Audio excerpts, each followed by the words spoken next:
ለመሆኑ በየቀኑ የምትመኙት ያ ትልቁ ህልማችሁና ዛሬ የምትኖሩት ህይወት ለምን እስካሁን አልተገናኘም? ሁልጊዜ የምታቅዱት ለውጥ፣ የምትመኙት የገንዘብ ነፃነት ወይም መድረስ የምትፈልጉት ትልቁ የሙያ ደረጃ ለምን ከሐሳብ አልፎ በተግባር ሊታይ አልቻለም? እውነታውን ፊት ለፊት እንነጋገር። አብዛኛው ሰው ስኬትን ይፈልጋል። ነገር ግን ለስኬት መከፈል ያለበትን ዋጋ ሲያይ ወደ ኋላ ያፈገፍጋል። ዛሬ በዚህ ቪዲዮ ውስጥ ህይወታችሁን ወደሚቀጥለው ደረጃ ለማሸጋገር ልትከፍሉት ስለሚገባው እውነተኛ መስዋዕትነትና ይህንን ካላደረጋችሁ ስለሚመጣው ውድቀት በዝርዝር እንነጋገራለን። እስከ መጨረሻው ተከታተሉኝ። ቅን ልብ ካላችሁ ደግሞ ቪዲዮውን ላይክ እና ሰብስክራይብ በማድረግ እንድትጀምሩ። በዚህ ምድር ላይ ያለ መስዋዕትነት የሚመጣ ምንም አይነት እድገት የለም። ይህ ተፈጥሯዊ ህግ ነው። አንድ ህንፃ ወደ ላይ ረጅም ሆኖ እንዲቀጥል መጀመሪያ መሬቱ ተቆፍሮ ድንጋይና ሲሚንቶ ተቀብሮ ዋጋ መከፈል አለበት። የእናንተ ማንነት ልክ እንደዚህ ነው። አሁን ባላችሁበት ቦታ ላይ ሆናችሁ አዲስ ህይወት መፍጠር አትችሉም። አዲስ ማንነት ለመገንባት የድሮውን ማንነታችሁን በከፊል መግደል ወይም ደግሞ መስዋዕትነት ማድረግ አለባችሁ።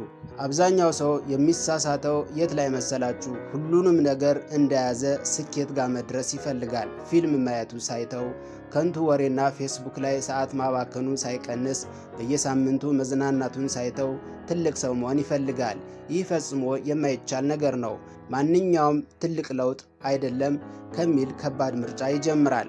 ይህን ይበልጥ ግልጽ ለማድረግ አንድ ተግባራዊ ምሳሌ እንውሰድ። በየቀኑ 24 ሰዓት አለን። አንድ ሰው ስራውን ወይም ትምህርቱን አጠናቆ ወደ ቤቱ ሲመለስ 3 ወይም 4 ሰዓት ትርፍ ጊዜ አለው እንበል። የመጀመሪያው ምርጫ ይህን ጊዜ ሶፋ ላይ ተኝቶ ቲክቶክ ስክሮል በማድረግ ፊልም በማየት ወይም ደግሞ ከጓደኞቹ ጋር ዋጋ የሌለው ወሬ በማውራት ሊያሳልፈው ይችላል። ይህ ምቾት አለው፣ አይምሮንም አያደክምም፣ የአጭር ጊዜ ደስታም ይሰጣል። ሁለተኛው ምርጫ ደግሞ ወይም ደግሞ መስዋዕትነት የሚጠይቀው ያንን ድካም ተቋቁሞ ስልኩን አጥፍቶ አዲስ ክህሎት ለምሳሌ ቪዲዮ ኤዲቲንግ፣ ኮዲንግ ወይም ቢዝነስ ለማጥናት ለ2 ሰዓት ቁጭ ይላል፣ መጽሐፍ ያነባል ወይም የራሱን ተጨማሪ ስራ ይሰራል። ይህ ሁለተኛው ምርጫ መስዋዕትነትን የሚጠይቅ ሲሆን እዚህ ጋር የሚከፈለው መስዋዕትነት ምንድን ነው? የዛሬ ምቾት፣ እንቅልፍና ጊዜያዊ መዝናናት ነው። ይህ ሰው በየቀኑ ያችን 2 ሰዓት መስዋዕት ሲያደርግ በዓመት ውስጥ ከ700 ሰዓት በላይ በራሱ ላይ ሰርቷል ማለት ነው። በአንጻሩ መዝናናትን የመረጠው ሰውዬ በነበረበት ቦታ ላይ ይቆማል። መስዋዕትነት ማለት ይህ ነው። ነገ የምትፈልገውን ትልቅ ነገር ለማግኘት ዛሬ የምትወደውን ትንሽ ነገር አሳልፎ መስጠትን ይጠይቃል ወይም ይኖርባችኋል።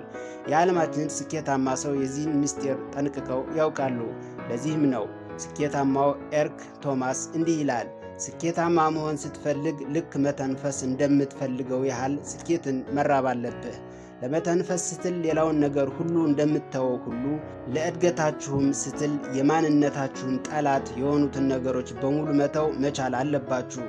እድገት በነፃ አይታደልም። ነፃ እድገት የለም። ዛሬ ምቾታችሁን ለማሳካት ሰነፍ ጓደኛችሁን የማይጠቅም ሱስና የሰዓት ብክነት መስዋዕትነት ካላደረጋችሁ ነገ ህልማችሁን መስዋዕት ማድረጋችሁ አይቀሬ ነው።